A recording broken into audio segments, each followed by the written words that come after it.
I wanted to do a couple of blasters from the Clone Wars. So the first one that I tried to do was a clone pistol, and this is what I came up with. It's pretty much made the same way as the other blasters that I did. It's a one piece of PVC pipe, 1 1/4 inch diameter. At the front end I put foam rubber weather insulation strips all the way around it. And on the back half, this is just a spaghetti box, a rectangular spaghetti box that I put up over top of the tube and glued it on top there, painted it all up. Then it's got a few little doodads that I had laying around that I thought might look good. These are a couple of cable clamps. This plastic thing, I don't know what it is, but it looks pretty good up there. And the handle is just cut from plywood. So that turned out pretty good. This is the heavy duty blaster that the clone troopers carry. It's a little complicated to make, but it's not terribly difficult. If you do a Google for a PVC Blaster Builders Club, they have full-scale plans for this that you can just print out and make for yourself. And basically it's just 3 pieces of wood that are cut to shape and screwed together.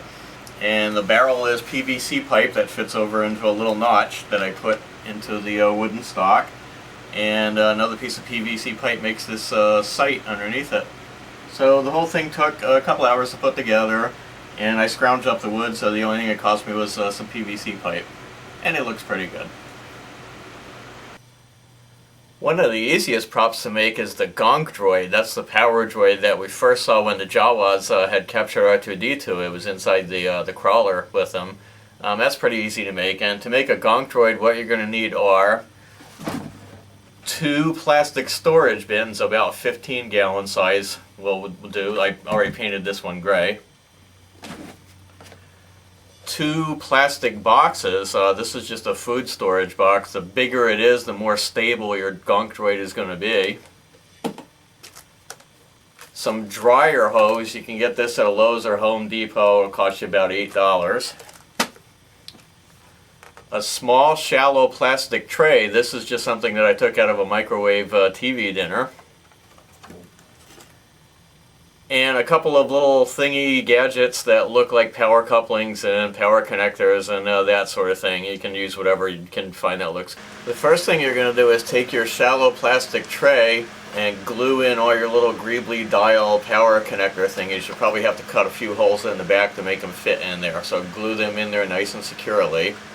Then you're going to take the top part of your bin and cut out a hole. You can use a Dremel tool, which this will fit into really nice and tight.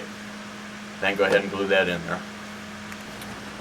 Once you have your power plate glued in there, this is going to be the top half of your Gonk droid. Now you want to take some scrap wood and make some wooden legs for your Gonk droid.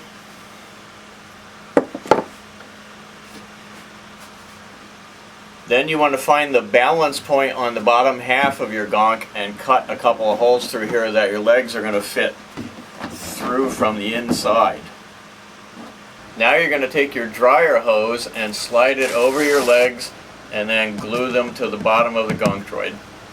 Now you're going to take your plastic feet and cut holes in the bottom so that they'll slide down over top the legs.